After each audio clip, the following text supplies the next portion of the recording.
eu não tenho culpa.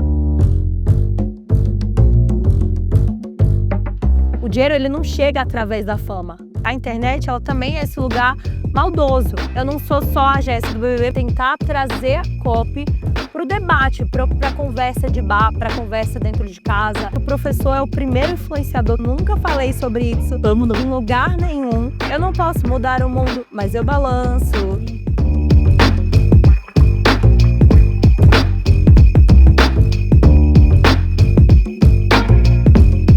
Oi, gente, tá no ar mais um episódio do Cria Raiz, o podcast que tem a missão de mudar o mundo uma conversa por vez. Eu sou Camila Camilo, eu sou a host e a natureza é minha maior professora. Eu amo tanto a natureza que tenho a fauna toda tatuada. Tem calango, papagaio do Gabão, elefante, loba, cavalo e tudo isso tem a ver com o papo de hoje. E você já vai entender. Hoje a gente vai conversar com ela, que é bióloga, professora, comunicadora, é embaixadora da WWF e é divulgadora científica. Ela colocou a ciência e as questões ambientais em destaque na sala de aula, nas redes sociais e até na TV. Ela também participou do BBB 22 e talvez vocês a conheçam como a Rainha da Xepa. Mas pra mim, ela é a pessoa que faz o mundo melhor. Jessi Alves, bem-vinda. Ah, que lindo! Amei! Eu ouvindo você falar, ai meu Deus! Muito lindo, amei. Quando a gente começou o Cria Raiz, até queria te contar um pouquinho por quê, né? A gente começou a pensar de onde a gente vem. Lembra do meme do Raiz e Nutella e tal? E eu acho que o mundo tá tão plastificado, tá tão bagunçado, que a gente esquece muito das nossas origens. E eu queria começar te perguntando de onde você vem. Nossa. E pra onde você quer ir? Ixi, pra onde você quer ir é a mais difícil de todas, né? De onde eu venho é fácil, né? Eu nasci em Bom Jesus da Lapa, na Bahia. E quando eu tinha menos de 2 anos, a minha mãe se mudou para o Valparaíso de Goiás, que é no entorno de Brasília. Então eu cresci ali naquela região e acho que fui construindo a minha personalidade nessa mistura entre o Nordeste e o Centro-Oeste ali do Brasil. Então hoje em dia, né, eu trago um pouco disso. Eu sempre brincava no BBB que eu era da cintura para cima a sofrência e da cintura para baixo o axé da Bahia. Mas eu acho que venho de lá. Agora, para onde eu vou, para onde eu quero ir, uma das coisas que sempre falava para os meus alunos quando eu dava aula era, principalmente no terceiro ano do ensino médio, que eles tinham que decidir o que eles iam fazer a partir dali, né? Eu sempre trazia essa perspectiva de, gente, tá tudo bem se vocês não sabem ainda, porque eu, na época, tinha 21 anos. Tô aqui dando aula, mas eu nem sei se é isso mesmo que eu quero, ou daqui a 5 anos talvez eu nem vá saber o que eu quero, e nem sabia, porque aí fui pro BBB depois, né?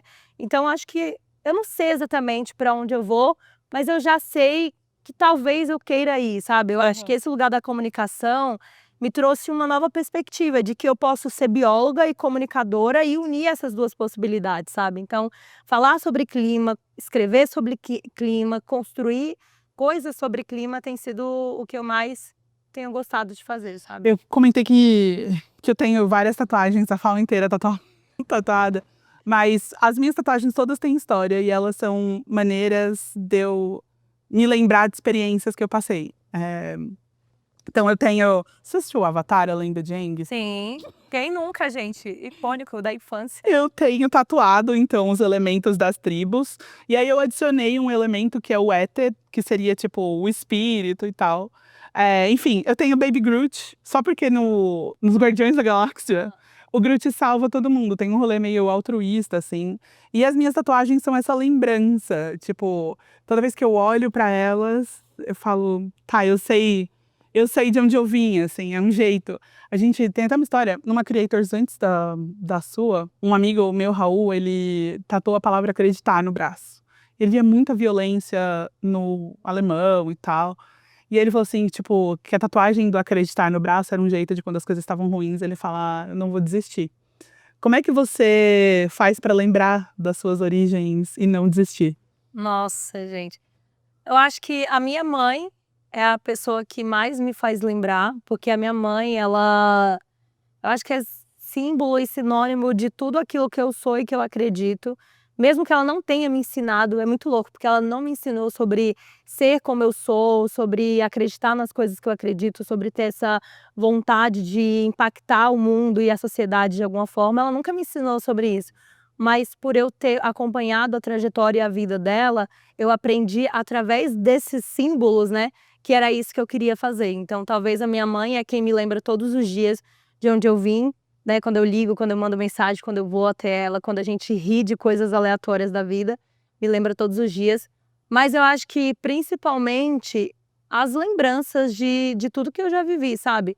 É muito comum eu ouvir uma frase, depois do BBB foi a frase que eu mais ouvi, de que ela ia deixar subir para a cabeça. Eu ouvi essa frase muito, todos os dias. Mas eu sempre tive o meu pé muito fixo no chão.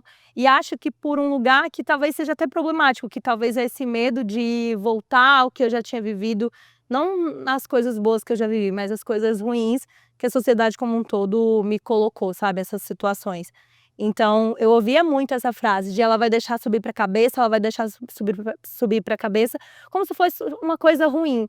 E eu não acho que subir para a cabeça é uma coisa ruim, sabe por quê? Porque muitas vezes, quando a gente vem de um lugar onde a gente não tem oportunidade, possibilidade, as coisas que as pessoas julgam como deixar subir para a cabeça é o maior desejo que a gente tem, que é de ter oportunidade e possibilidade. Então, quando eu ouvi essa frase, eu achava muito maldosa comigo, parecia que eu não podia aproveitar aquilo tudo, porque eu não podia deixar subir para a cabeça, sabe? Então, ter o pé fixo no chão sempre foi esse lugar de lembrar de onde eu vim, mas sem deixar de aproveitar as coisas que esse novo universo me possibilitou. E sem me culpar, porque também existe um lugar da culpa. Principalmente se você é uma pessoa preta. Se você acende e a sua comunidade não acende, você leva a responsabilidade por essa não ascensão. Sendo que isso não é sua culpa. Né? Falando dessa culpa, eu me vi por muito tempo literalmente pagando a conta ou sendo banco. Em que momento, tipo, você tá nutrindo as suas raízes, mas em que momento pra você falou, não, tá, isso daqui é pra mim, eu não sou responsável por essas outras pessoas? 1 ano depois do BBB. Quando eu saí do BBB, eu tinha ganhado um prêmio do 5º andar, que era 1 ano de aluguel pago. Então, quando eu saí, a minha família já tinha decidido que todos nós mudaríamos para São Paulo para que eu tivesse mais acesso a essas novas oportunidades. Não foi uma escolha minha, mas eu concordei com essa decisão porque fazia sentido também ter a minha mãe e a minha irmã perto de mim, uma vez que a minha mãe é a minha base e a minha irmã foi quem administrou toda a minha vida durante esse período que eu estava ali.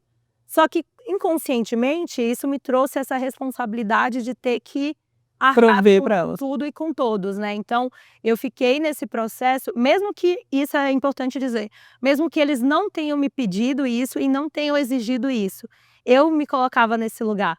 Porque se eles estão aqui, abandonando todas as suas vidas lá no Goiás e vindo morar comigo, eu tenho que organizar tudo, pagar tudo, estar na frente de tudo, decidir tudo, mas não porque eles me exigiram isso, porque eu achava que era o mínimo que eu podia fazer uma vez que eles abriram mão das vidas deles. Mas mesmo tendo sido eles escolherem vir sem te perguntar? Mesmo, mas por quê? Porque quando eu estava lá dentro da casa, todas essas coisas que aconteceu aqui fora, alguém tinha que tomar essa decisão. E quem estava com esse poder era minha irmã. Eu não podia decidir nada dentro da casa. Então, quando eu saí e eles colocam isso para mim, era o mais justo na minha cabeça eu deixar que isso acontecesse, já que eles tinham, né, parado as suas próprias vidas para... Porque é isso, ir pro BBB não é só sobre você, é sobre você e todas as pessoas que estão ao seu redor, família, amigos, mínimas pessoas que uma vez na vida se conectaram com você também podem ser impactadas por essa grande exposição, sabe? Então, acho que 1 ano depois do BBB, eu entendi que eu poderia fazer tudo o que eu fiz pela minha família, mas que não era minha obrigação fazer. E que não era minha responsabilidade fazer, sabe? Você chegou a ter essa conversa com eles? Tive essa conversa com eles, mas eu acho que tudo isso começou na terapia, né? Porque aí eu começo a perceber que quase 1 ano depois, eu já estava passando por um lugar que talvez financeiramente já não era saudável. Porque eu não ia conseguir ajudar nem a mim e nem a eles. Então, eu tive essa conversa primeiro na terapia, por várias sessões, até conseguir ter essa conversa com eles. Olha, família, acho que agora é hora de cada um seguir sua própria vida, seguir seus próprios caminhos. Eu sou muito grata por vocês terem vindo, foi muito importante também, porque São Paulo, não tem aquela música de Não Existe Amor em ST? Quando você se muda para São Paulo, é bem isso, assim, é muito frio, as pessoas não estão tão disponíveis para você. Imagina se eu tivesse me mudado sozinha para São Paulo, nesse lugar de exposição, né? Então, foi muito importante ter a minha família aqui comigo, mas chegou um momento que eu tive que falar, cada um por si, Deus por todos, e eu vou continuar suprindo naquilo que eu precisar. E foi ótimo, né? Hoje eu moro aqui em São Paulo há mais de 2 anos sozinha, minha família tá lá, eu vou para lá quando dá, eles vêm para cá quando dá. Eu continuei ajudando dentro das minhas possibilidades, mas cada um seguiu o seu próprio caminho, escolheu Sem trilhar. razão. Exato, e sem ter essa culpa, e sem ter essa culpa. Esse que é o mais importante.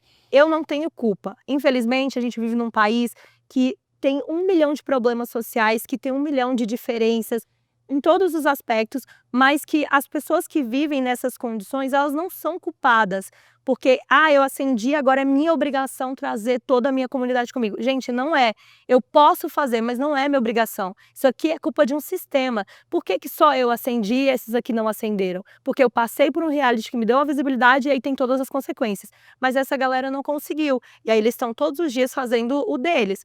Mas não é minha culpa, não é minha responsabilidade, sabe? Você falou, tipo, que a ascensão vem com a ajuda do reality, mas eu uso uma frase da galera coach, essa eu uso mesmo, que é, que é sorte, como é que é a frase? Sorte é quando a oportunidade te encontra trabalhando. Então, beleza, você entrou no BBB, mas você é uma das pessoas mais estudiosas que eu já ouvi falar, assim, tipo, a graduada, pós-graduada, MBA, e tipo, você não para de estudar nunca. E no Brasil, a educação ainda é uma das poucas intervenções que ajudam na mobilidade social. Tem muita gente acreditando que a internet é a tábua de salvação. Eu estava vendo, acho que pelo 5º, 6º ano seguido, as crianças e os adolescentes no Brasil querem ser influencers. Sim. Querem ser tiktokers, querem estar no YouTube, acham que a internet é a tábua de salvação. E tem muita gente falando, tipo, especialmente criador de conteúdo já rico, geralmente branco, tipo, foda-se a universidade. Tipo, não precisa fazer faculdade não precisa trabalhar, tipo, vai ser empreendedor. Sim. Diga-se de passagem, hoje eu tô numa posição de empreendedora, mas depois da faculdade. E aí eu até queria, tipo assim, pedir para você falar um pouco sobre esse lugar do papel da educação na sua vida, porque o reality foi um sonho que você tentou várias vezes. Sim. Mas você nunca deixou de se preparar para Exato. quando esse momento viesse, né? Não, isso é super importante dizer, né? Eu, de fato, entendi. A minha mãe não teve a oportunidade de estudar quando ela era mais nova, mas ela sabia que estudar era importante. Então, ela sempre colocou isso para mim e para minha irmã como a obrigação. Vocês têm que estudar. Então, à medida que a minha vida foi avançando, eu fui entendendo que para tudo que eu precisasse fazer na minha vida, eu precisava estudar. Então, se eu quisesse aprender sei lá, costurar, eu tinha que estudar. Como que eu faço? Se eu quisesse aprender a fazer um vaso de barro, eu tinha que estudar. Se eu quisesse aprender a construir uma máquina do tempo, o que fosse, sabe? Eu tinha que estudar. Então, eu entendi que para eu aprender qualquer coisa nessa vida, eu precisava estudar, que não ia vir da minha cabeça, sabe? Que não ia vir de, tô vendo aqui e já aprendi como é. Então, óbvio, o BBB foi sim esse lugar que me deu as oportunidades que talvez, na realidade que eu estava inserida, não chegavam até a mim, mas tudo que eu tenho construído até aqui é baseado em todas as minhas preparações antes disso, né? Tudo que eu estudei antes disso, né? Então, sim, gente, a educação ainda, na minha perspectiva, é o que transforma a sociedade, ainda é esse lugar de mobilização, ainda é extremamente importante. Eu sei que a internet traz um lugar que parece que é tudo muito mais fácil, que dá essas oportunidades, essas possibilidades, mas ninguém compartilha as coisas ruins na internet. Ninguém compartilha. Mesmo essas pessoas que estão lá vivendo a vida incrível, postando coisas incríveis com milhões de visualizações, também tem problemas. A vida real, ela é cheia de problemas. Todo mundo tem problema. Só que ninguém grava o perrengue, o problema, o boleto que não foi pago e posta isso nas redes sociais. Então isso cria uma ilusão de que a rede social é o lugar que vai dar certo, que é incrível, que o dinheiro entra. Não é assim. As pessoas, quando eu saí do BBB, associavam muito a minha fama ao dinheiro. E eu ouvia de várias pessoas, agora a Jéssica está rica, agora a Jéssica está rica, agora a Jéssica está rica. A Jéssica está rica porque ela ganhou visibilidade, mas isso não significava que eu estava ganhando dinheiro. O dinheiro, ele não chega através da fama. É um paralelo totalmente diferente que as pessoas não têm. Quais são as habilidades que você foi desenvolvendo para ganhar dinheiro? Primeira coisa, se eu queria trabalhar com a internet, eu precisava estudar para saber como usar.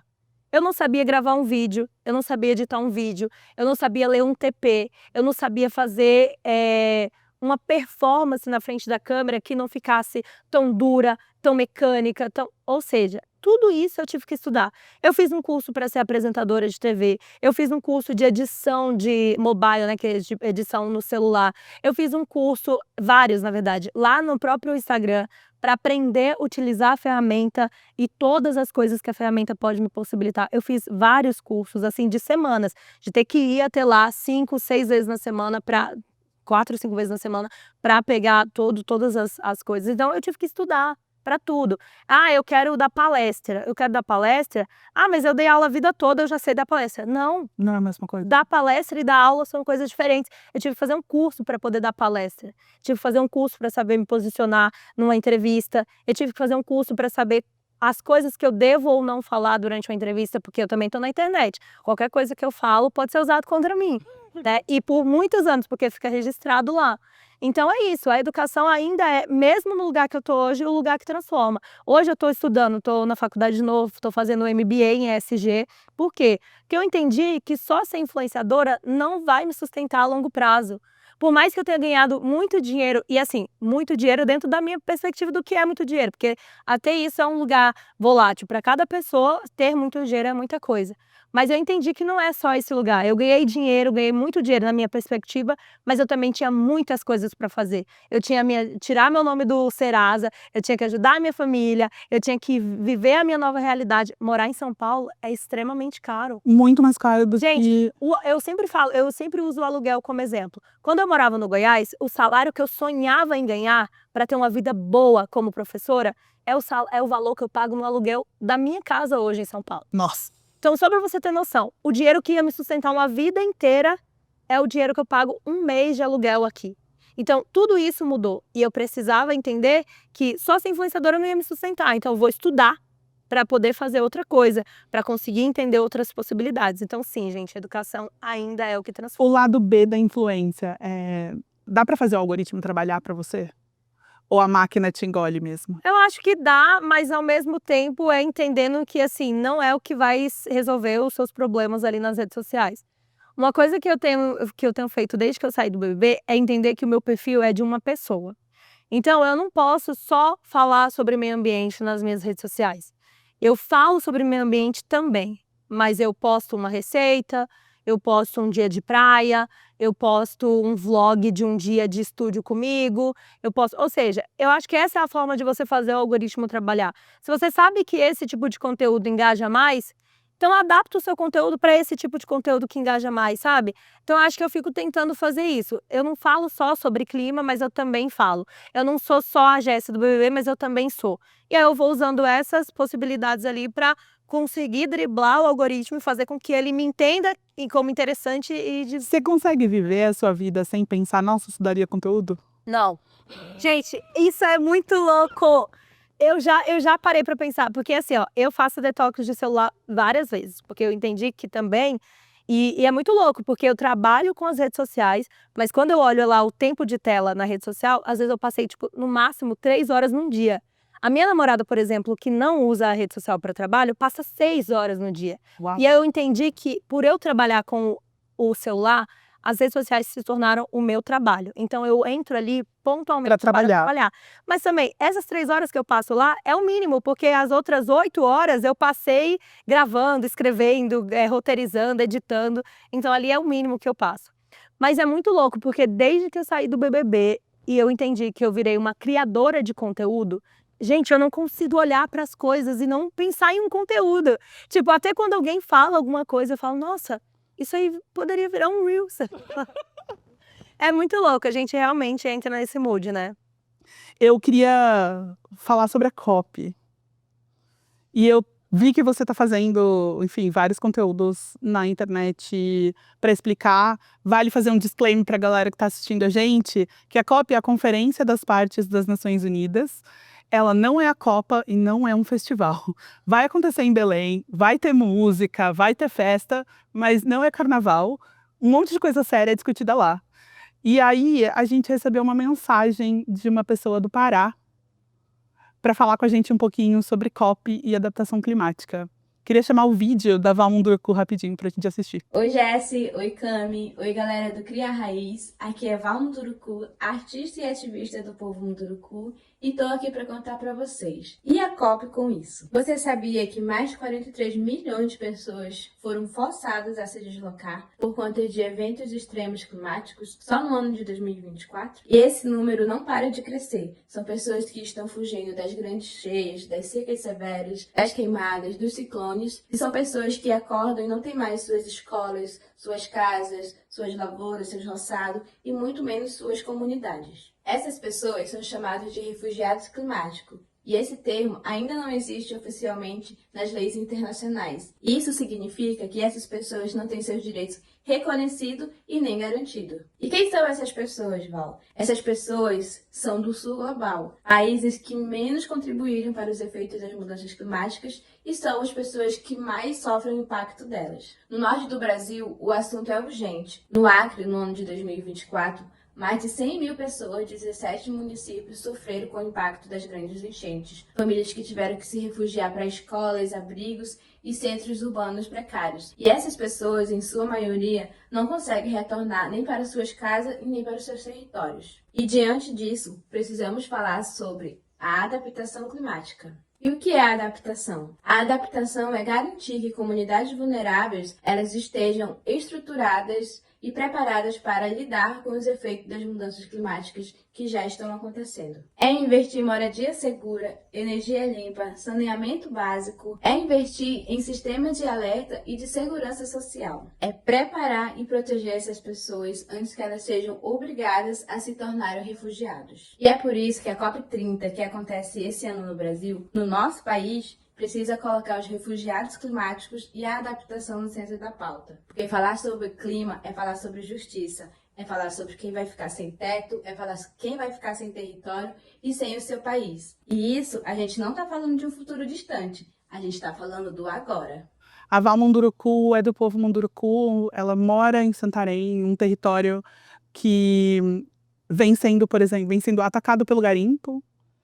As mulheres Munduruku estão contaminadas pelo mercúrio na água, estão, enfim, tendo abortos espontâneos, elas não estão conseguindo. E é muito triste, assim. Eu fui lá algum tempo atrás e tem muita gente, especialmente agências de influência, entendendo a COP como um lugar para vender mais publi, fazer mais ativação de marca.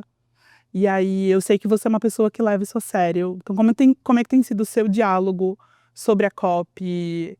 Como é que você faz para usar estratégias melhores para fazer essas conversas e essas conversas irem mais longe? De fato, a COP é o maior espaço que a gente tem de debate, de discussão. E óbvio, tem todas as problemáticas, mas ainda é o espaço que a gente tem. E a sociedade, no contexto geral, a base, quem é que está ali no dia a dia enfrentando esses problemas climáticos, muitas vezes nem entende o que é tratado ali. Então, o que eu tenho feito nas redes sociais é tentar trazer a COP para o debate, para a conversa de bar, para a conversa dentro de casa, para o papo entre amigos, para a mensagem do WhatsApp, sabe? Porque para que as pessoas consigam entender como que essa conferência vai impactar diretamente a vida de cada uma delas, sabe? Mas óbvio, né? Eu também estou nas redes sociais, eu também trabalho com a publicidade. E eu também tento construir projetos para que eu consiga vender esses projetos para as marcas, para que essas marcas me tenham ali como uma voz e que também estejam ocupando esses espaços. Porque é isso, né, gente? A gente também precisa falar que a gente vive num mundo capitalista. Então, se é de interesse da marca estar no evento pela visibilidade que esse evento vai ter, eu posso minimamente tentar fazer com que essa visibilidade não seja só pelo marketing, e também pela informação, o compartilhamento de informação, de conhecimento, de traduzir o que acontece ali. Então, eu também tenho tentado fazer isso, só que é isso. Não tenho conseguido, porque para a marca ainda não é interessante ter o meu perfil associado, que ainda é um perfil muito didático, muito explicativo, muito, né, assim, formal. Para a marca é mais interessante ter um influenciador que não entende nada de copy, que não está falando de meio ambiente, mas que tem visibilidade e números para ocupar esses espaços. Então também é um desafio. Você falou sobre, tipo, eventualmente as marcas não ficarem muito próximas porque o seu conteúdo é um conteúdo mais didático e eles querem só entretenimento. Quais têm sido as suas estratégias para unir entretenimento e divulgação científica de um jeito que flua melhor mesmo, sabe? Eu acho que eu tento acompanhar um pouco as trends, né, que são esses conteúdos que viralizam e ficam em alta aí, para acoplar o meu conteúdo, né. Por exemplo, tem um áudio que está em alta ou um formato que está em alta. Então eu tento adaptar esses conteúdos para que eu consiga chegar, sabe. Óbvio, o Gessiologia é o meu projeto audiovisual, que tem ali um episódio por semana, então ele tem o formato, ele é denso, rígido, complexo, mas é divertido, é dinâmico, é criativo. E a partir disso eu vou tentando entender o que está em alta essa semana, qual o conteúdo que viralizou, qual é a data-chave que a gente tem, e eu vou tentando trazer clima para participar dessa conversa, né. Agora que eu tenho feito parte do agente verificado da ONU, eles mandam lá referências de briefing pra gente 1 vez ao mês, 2 vezes ao mês, e eu tenho percebido que eles também tentam fazer isso, né, trazer o que está em alta ou algum tema que a gente possa trazer o clima ou o debate ambiental para a conversa. Então é isso, eu acho que o que a gente pode tentar fazer é adaptar mesmo o nosso conteúdo dentro de uma trend, que às vezes você vê a trend e você fala: não tem nada a ver com o meu conteúdo", mas aí você pode usar o áudio, você pode usar o formato. Agora, por exemplo, está em alta aquele formato da Voz do Além, traz esse formato para o seu conteúdo. Por exemplo, eu fiz um conteúdo recentemente e eu coloco lá: essa é a Jessi, comunicadora, bióloga, ativista ambiental. Então, tipo, vai trazendo esses formatos que também se tornam interessantes e prende a atenção do público, sabe. Eu acho que eu tento fazer isso, porque é isso. Total. Você estava falando sobre o medo de voltar para a sala de aula, e eu acho que você ganhou uma sala de aula que tem 1 milhão de alunos, né? Não, total. Mas é um lugar de muito mais responsabilidade. Só que é isso, né, porque quando eu saí do BBB, muitas pessoas falavam: "E agora, como você se vê sendo influencer?". Eu falava: "Gente, eu acho que não mudou nada, porque ser influencer pra mim é muito antes", porque eu acho que o professor é o primeiro influenciador que a gente tem na vida. Eu me tornei professora por conta de uma professora, ou seja, eu fui influenciada. Só que aí depois eu entendi que ser influencer nas redes sociais não é necessariamente sobre esse lugar da influência, né. Eu acho que tem uma responsabilidade que é muito maior, porque na sala de aula eu tinha lá 50, 60 alunos e era esse grupo aqui que eu estava fazendo o meu trabalho, trazendo as minhas perspectivas e tentando mudar essas cabeças. Na rede social, eu tenho uma visibilidade, um alcance que eu posso chegar em uma pessoa ou em 1 milhão. Então é de muita responsabilidade, é de muito cuidado, é de muita atenção com aquilo que você fala, com como você fala e para quem você fala. Então não adianta nada eu ficar falando numa linguagem super complexa, científica e cheia de dados para uma pessoa que muitas vezes não teve acesso à educação, que muitas vezes não frequentou a escola, não terminou o ensino fundamental, não terminou o ensino médio. Então eu entendi que agora nas redes sociais eu preciso adaptar a minha linguagem de uma forma acessível para chegar nessas pessoas. Falar sobre COP é isso, é pegar tudo isso daí, que é super complexo, científico, cheio de política envolvida, e transformar num assunto prático, acessível e que as pessoas entendam de verdade. Como é que você nutre a sua esperança? Como é que você fala, tipo, não, vou seguir em frente? Eu lembro que você falava no BBB que desistir não era uma opção.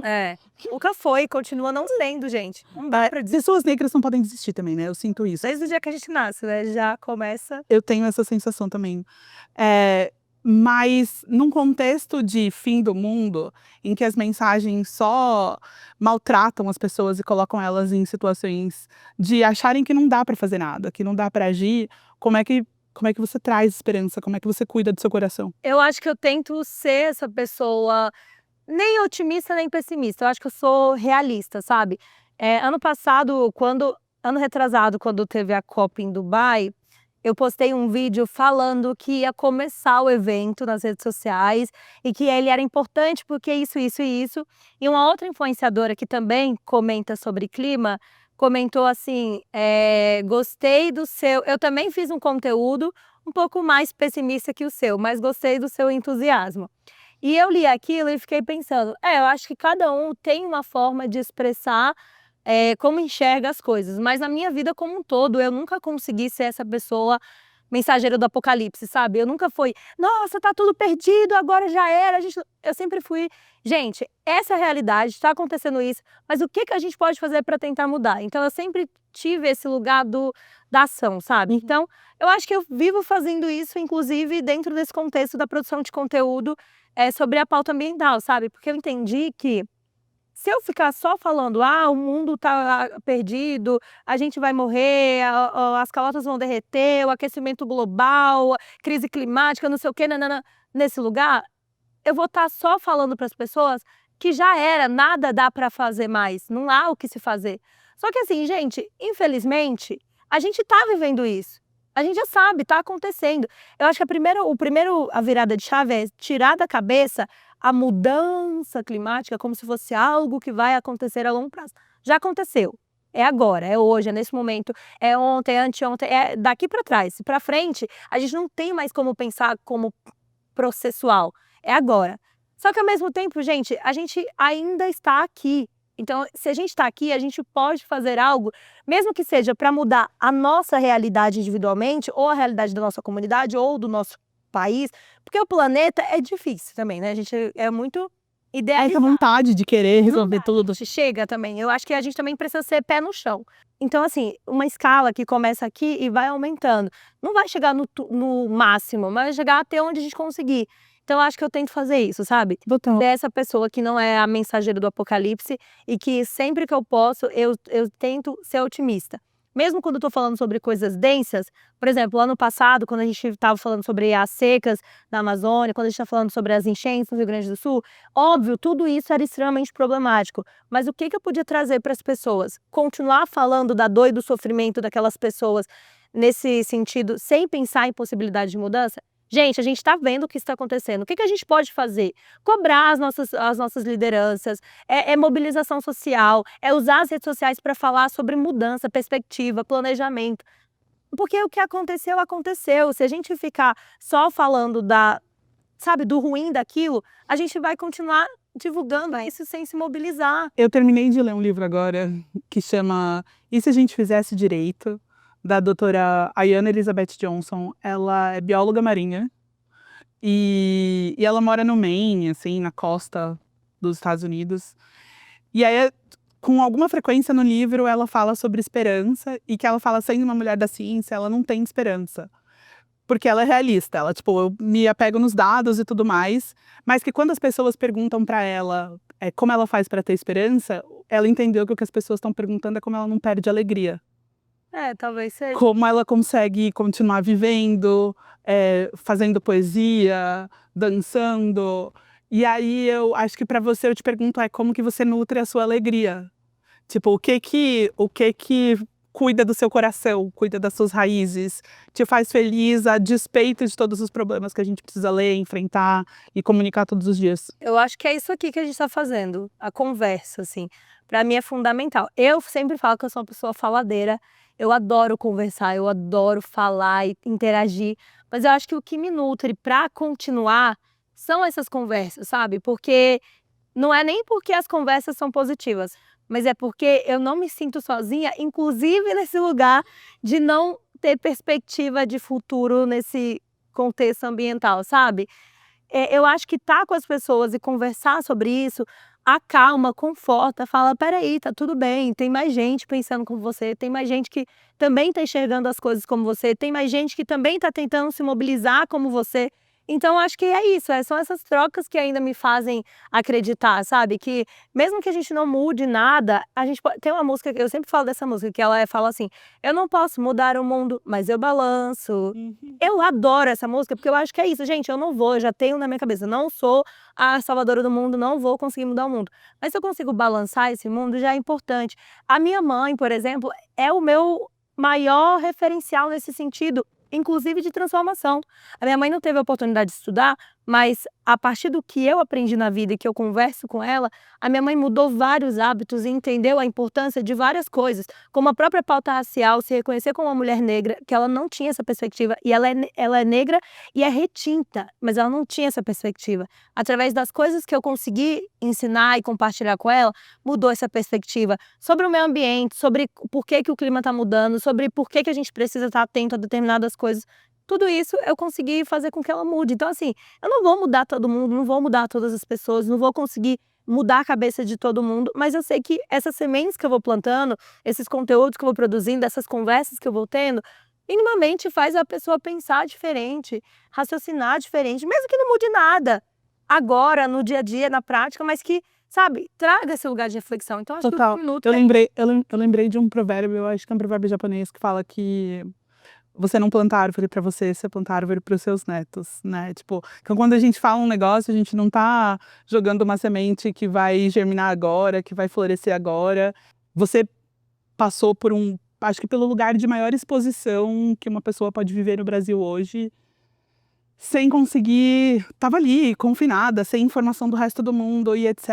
E ao mesmo tempo eu via nos seus olhos o afeto, tipo, o amor você nunca perdeu, assim.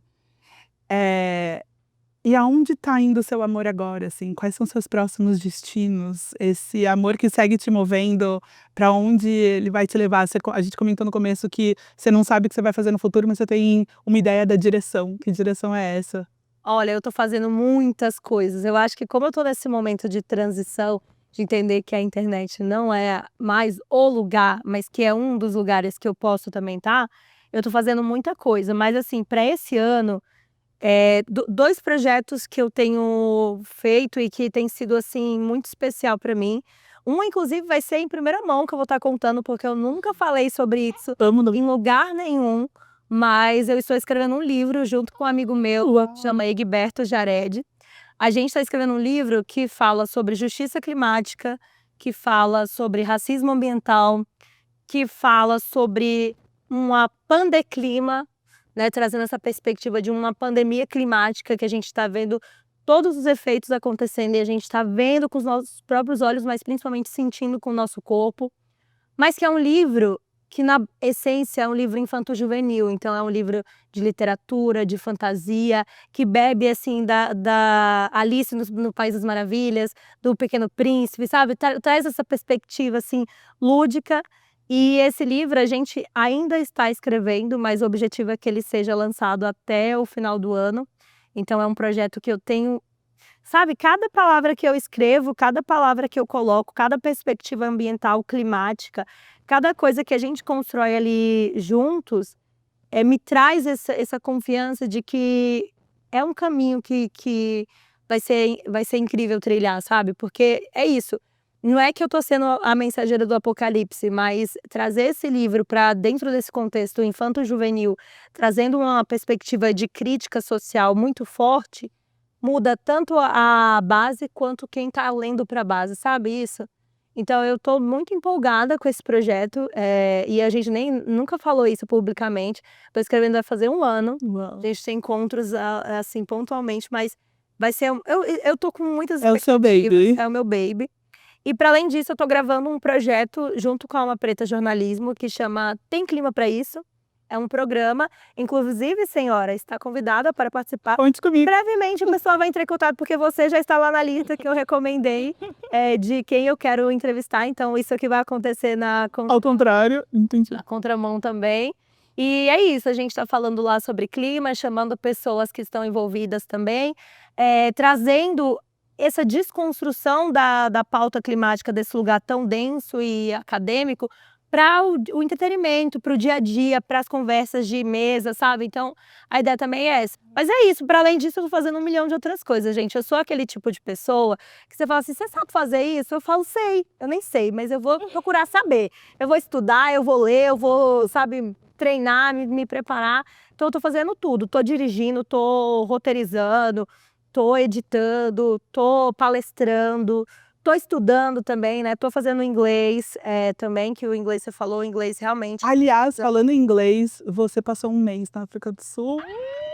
Pelo amor de Deus. Eu passei 3 dias e falei, nossa, eu queria muito mais. Gente, que lugar é aquele? É muito impressionante, assim, sabe? Eu fiquei 30 dias, mas assim, eu poderia ficar 1 ano lá. Porque é esse lugar que você pisa e você já sente. Sabe Salvador, quando você vai pra Salvador?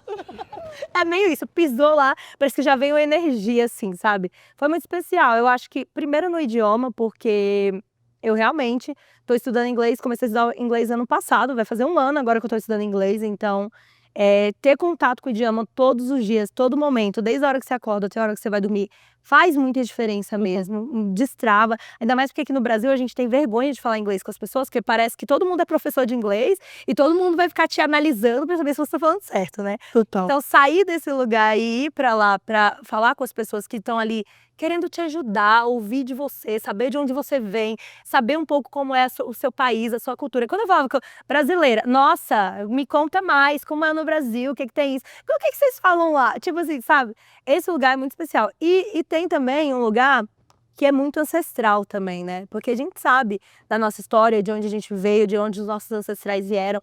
Então, tá ali e ver de perto pessoas pretas ocupando lugares que aqui no Brasil... Todos os lugares, né? É, exato. Eu fui em várias baladas, aquela é o meu exemplo, baladas, né?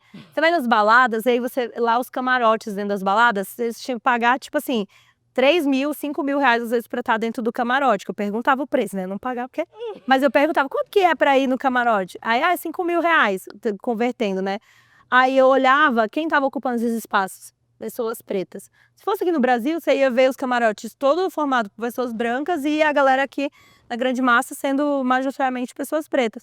Lá você vê, é isso, a gente ocupando esses espaços de recurso, de privilégio, de pertencimento, sabe? Então, tipo, foi... E se sentindo bem com isso, né? Tipo, eu acho que tem eu acho que por muito tempo carreguei, não sei se isso aconteceu com você, tipo, uma certa vergonha de desfrutar de coisas boas, de, tipo, comprar algo bom. Eu acendi socialmente há 4 anos.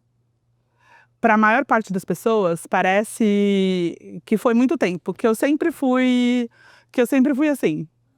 Só que tem exatos 4 anos. Tipo, há 4 anos atrás eu tava endividada e eu não falava inglês. Eu nunca tinha empreendido. Eu tava terminando a faculdade, uma faculdade que eu só fui começar com 28 anos, porque até os 28 anos eu não tive condições de estudar. E aí, quando eu aprendi a falar inglês, as portas de um outro mundo se abriram para mim. E eu, esses dias, passei por um vídeo na internet de uma pessoa falando que não, que se você, tipo, falar só o português bem falado já tá bom. E aí, hoje em dia não é mais assim, né? Tipo, Não, como tem sido para você? Eu entendi isso também. Eu nunca tive a oportunidade de estudar inglês quando eu era mais nova. Eu tinha o inglês da escola, o verbo to be. Total. E quando eu saí do BBB, uma das primeiras coisas que as pessoas que estavam ali tentando administrar a minha vida pós-reality falaram pra mim foi: você vai tirar seu passaporte, vai tirar seu visto americano e vai começar a fazer inglês. Foi tipo assim, as primeiras recomendações. E aí, naquele primeiro momento, você fala, ai, nossa, você tem que estudar inglês, por quê? Só que você vai entendendo que é isso. Infelizmente, a gente vive nesse mundo globalizado em que o inglês é o idioma central. E se você não consegue falar esse idioma, você acaba perdendo essas oportunidades, né? Ano passado, por exemplo, eu fui para o Azerbaijão, cobri a COP com o pessoal da Alma Preta e do WWF também. E, óbvio, eu produzi todos os conteúdos em português, porque a minha base fala português. Mas eu tive a oportunidade de trocar com pessoas em outro idioma. E ainda assim, ano passado, eu ainda estava, tipo, muito ruim mesmo. Antes de eu ir para a África do Sul, antes de continuar aprimorando. Mas foi esse evento e foi essa cobertura que me deu outras possibilidades. Por exemplo, estou indo viajar agora para Carolina do Norte para cobrir um evento de mulheres negras cientistas. E também nesse lugar do idioma. E eu já recebi proposta de cobrir um outro evento em um outro país também por conta do idioma. Ou seja, o inglês também é um lugar que te dá oportunidades e possibilidades, sabe? Então, é importante. Eu estou participando desse grupo de 19 mulheres negras cientistas, em que das 19, 4 falam inglês e ainda assim, 2 falam inglês muito bem e as outras 2 sou eu e uma outra moça que fala assim que nem eu falo ainda, porque eu não tenho também essa... Mas se você se comunica, você fala inglês. Exato, mas é isso, eu tô no lugar da comunicação. E a gente administrando o grupo é muito louco pensar, né? Porque as meninas estavam marcando o Meet para treinar inglês, o básico, sabe? Porque é a primeira viagem internacional, porque é a primeira vez que vai estar fora, num ambiente em que tá todo mundo falando inglês. Então, assim, gente, vamos fazer algumas encontros para tentar treinar. Então é isso, você vê que realmente o inglês é uma barreira. Territorial, principalmente, é uma barreira que impede muito a gente de alcançar esses espaços. Então, impede a gente, às vezes, de ser a gente mesma, né, também, e de ter outras oportunidades. Mas eu tô tão feliz que você tá alçando novos voos. Eu te observei durante a Creators e o quanto você nutriu o relacionamento com as pessoas, com a comunidade, como a sua audiência se relacionou com tudo isso e como você brilha sua luz no mundo e tá indo mais longe. Muito, muito obrigada por ter topado estar aqui Acredito que esse comigo. papo já acabou. Já foi 1 hora, acredita? Gente, é porque a gente fala. E é esse lugar, né? Parece que a gente tá tomando um café aqui de comadres, aí vai conversando. Total, total. Acho que daqui pra frente eu quero que você volte muitas vezes. Essa casa é sua, essa casa é nossa. É um espaço da gente falar da vida, falar da gente. A Conceição Evaristo fala que mulheres negras se encontram na dororidade, né? Mas eu tô feliz que eu e você, a gente tá se encontrando na felicidade. Total. Que a gente tá se encontrando na prosperidade. E que eu espero que a gente possa levar essa prosperidade pra mais pessoas daqui pra frente. Sim, obrigada, gente. E pra você que acompanhou a gente até aqui, muito obrigada. Fica com a gente, segue a gente nas redes sociais, segue a Jessi nas redes sociais, ela tá falando tanta coisa importante. Esse podcast é uma realização da Creators Academy Brasil com S no Instagram e é um apoio do Instituto Clima e Sociedade e do Instituto Terapia U. Obrigada e até a próxima.